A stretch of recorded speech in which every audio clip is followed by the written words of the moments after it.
ఒక శరీరం చనిపోయింది. ఉదాహరణకి ఒక స్వామి కాలం చేశాడు అనుకుందాం. ఓకే. స్వామి శరీరం విలువైనది, అవును. స్వామి యొక్క కులదైవం విలువైనది, స్వామి యొక్క ఇలవెల్పులు విలువైనవి. స్వామిని చూస్తూ చూస్తూ కొలిచిన ఒక శివుడు విలువైనవాడు. ఈ నలుగురు మరి నువ్వు చేస్తుంటే అలా కళ్ళు మూసుకొని కూర్చుంటావా? కాబట్టి ఒక వ్యక్తి శరీరం ఎలాంటిదంటే మిత్రమా, చచ్చినా బ్రతికి ఉన్న ఒకే విలువ పరమాత్ముడి దగ్గర.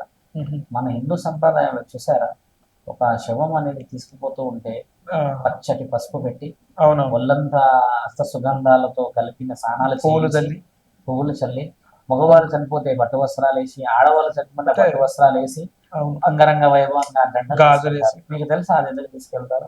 ఏ రోజున డౌట్ వచ్చిందా ఎందుకు ఒక శవాన్ని అలా తీసుకెళ్తారని? మన హిందూ సంప్రదాయంలో శివుడి దగ్గరికి తీసుకెళ్తున్నారని అర్థమైందా? ఈయనని దేవాలయానికి తీసుకెళ్తున్నారని అలా రెడీ చేసి తీసుకెళ్తారు. దాని అర్థం అది. ఇదే సంప్రదాయంలో ఒట్టి తెల్ల బట్టల్లో చుట్టూ తీసుకోయే వాళ్ళు ఉన్నారుగా. అవును, ఉన్నారు. కాబట్టి ఏంటంటే మన సంప్రదాయానికి అడ్డు ఏ సంప్రదాయం రాదు శంకర. హిందూ సంప్రదాయంలో పుట్టినవాడు, హిందూ సంప్రదాయం గురించి అహర్నిశలు ప్రయత్నించేవాడు, హిందూ సంప్రదాయం గురించి ఎప్పుడు ఇంటి గురించి ఆలోచించేవాడు, భూమండలాల్లో శాస్త్ర గ్రంథాల్లో చరిత్రలు రాస్తున్నాడని అర్థం.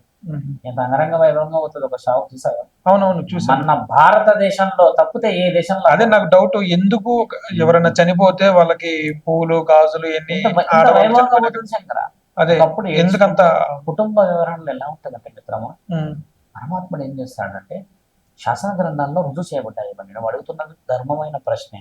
హరిశ్చంద్రుడు కాశీ విశ్వేశ్వరుడు రూపంలో తండ్రి ఏం చేస్తాడంటే, హరిశ్చంద్రుడు ఒక రాజ్యానికి రాజు ఉండే, ఆయన మనస్పర్ధల కారాల నిమిత్తం భార్యను వదిలిపెట్టేసి వచ్చేస్తాడు.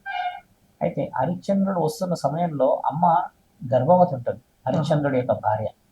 ఆయన అవన్నీ పట్టించుకోకుండా వచ్చేస్తాడు. ఆయన వచ్చేసిన తర్వాత మన సంప్రదాయంలో తాళికి ఎంతగా విలువ ఉందంటే, ఒకసారి ఈయన తాళి కట్టాడు ఒక అమ్మాయికి అంటే ఆ తాళి ఆ అమ్మాయికి ఆ యొక్క భర్తకి మాత్రమే కనబడుతుండే. గుర్తుపెట్టుకోండి, ఒకసారి తాళి కట్టేసాము ఒక భర్త ఒక భార్యకి అంటే ఆ భార్యకి మాత్రమే కనబడేది ఆ యొక్క తాళి, తర్వాత భర్తకు మాత్రమే కనబడేది అది పడక గదిలో మాత్రమే.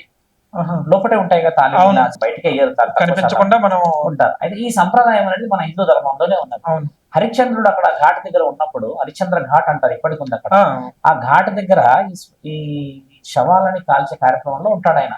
గడ్డమంతా పెంచుకొని జీవితం మొత్తం విరక్తి వచ్చేసింది, ఓడిపోయాను అది అని చెప్తే అక్కడ పరమాత్ముడు కాటికాపర్లాగా పెడతాడు. ఈయన గారి యొక్క ఒక కొడుకు ఒక విషపూరితమైన జబ్బు వచ్చి చనిపోతాడు ఒక వయసు వచ్చినప్పుడు, హరిశ్చంద్రుడి కొడుకు. అమ్మ ఏం చేస్తుంది, శవాన్ని తీసుకొని వస్తుంది. ఇప్పుడు మన సంప్రదాయంలో కాశీకి వెళ్ళినప్పుడు ఇట్లా చనిపోవడము పుణ్యము అదో ఏదో గంగలో చాలా మంది కాశీ చనిపోతూ ఉంటారు కదా, అంటే పుణ్య కార్యక్రమం అని గంగా అనేది ఉండడం చేత గంగమ్మని ఒళ్ళో చేసుకోవడం వల్ల గంగలన్న కలపండి అని అన్న తరుణాలు గెలిచాం మనం. అక్కడ హరిశ్చంద్రుడి భార్య వచ్చి శ్మశానంలో, అయ్యా నా యొక్క కొడుకు చనిపోయాడు, మీరు దహన సంస్కారాలు నిర్వర్తించవలసిందిగా మనకి అని అంటే, అవునా అమ్మ అక్కడ కట్టెల మీద పడుకోబెట్టు అని అన్ని చేసి కాల్ చేస్తాడు. అన్నీ కాల్ చేసిన తర్వాత హరిశ్చంద్రుడు ఒకటి గమనిస్తూ ఉంటాడు, అని ఈమె మెడలో తాళి నాకెందుకు తెరబడుతుంది అని. అయితే ఈమె ఏమంటది, ఇప్పటికి కూడా చూడండి, కాటికాపరి మన లోపల కాల్చిన వాళ్ళు ఏం చేస్తారు, ఒక జోల పెట్టుకొని వస్తారు, అమ్మ డబ్బులు ఇవ్వండి అని.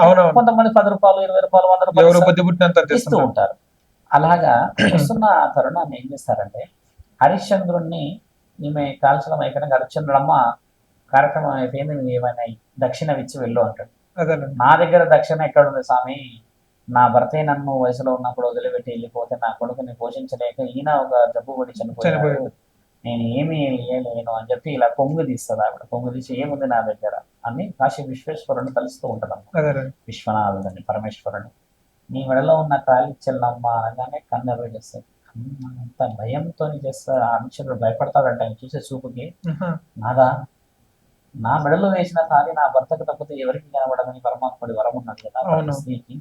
కాబట్టి ఈ తాళిని నీవు చీరడగలిగావు అంటే నీవు హరిశ్చంద్రుడివే, నా భర్తవే అంటే కాల్చింది నీ కొడుకునే అని చెప్పేసి, అయ్యో పున్నమైన రకాల నుంచి కాపాడబడేవాడు కదా కొడుకు అంటే, అలాంటి వాడిని నేను పొరుగు విడిదిగా ఎలా ఎలా అని ఇద్దరు బాధపడుతున్న ఆ తరుణాన్ని చాలా చాలా చాలా చిత్రీకరించిన చిత్రాలు, తర్వాత ప్రచురించిన వివిధమైన పేపర్లలో కూడా రాసి పెట్టారు అంటే గ్రంథాల్లో. ఆ యొక్క తరుణం హరిశ్చంద్రుడిని తర్వాత ఈమెని తండ్రి తీసుకెళ్ళిపోతాడు ఇక. అక్కడికి వాళ్ళ చరిత్ర ముగిసిపోతుంది. ఆహా. ఇక పైన వచ్చే శవాలు కానీ, ఇక పైన వచ్చే విషయ వివరణలు కానీ అంగరంగ వైభవంగా ఏ తల్లి అయితే బాధపడుతూ ఉందో ఏమి ఇయ్యలేను అనేది అన్ని ముస్తాబై నా దగ్గరకు వస్తారులే అన్న ఆశీర్వాద బలంతో పరమాత్ముడు ఎన్నో సంవత్సరాల క్రితం ఇచ్చిన ఆ ఆజ్ఞకి ఈ రోజు మనం శివుడి దగ్గరికి తీసుకెళ్తున్నాము కదా.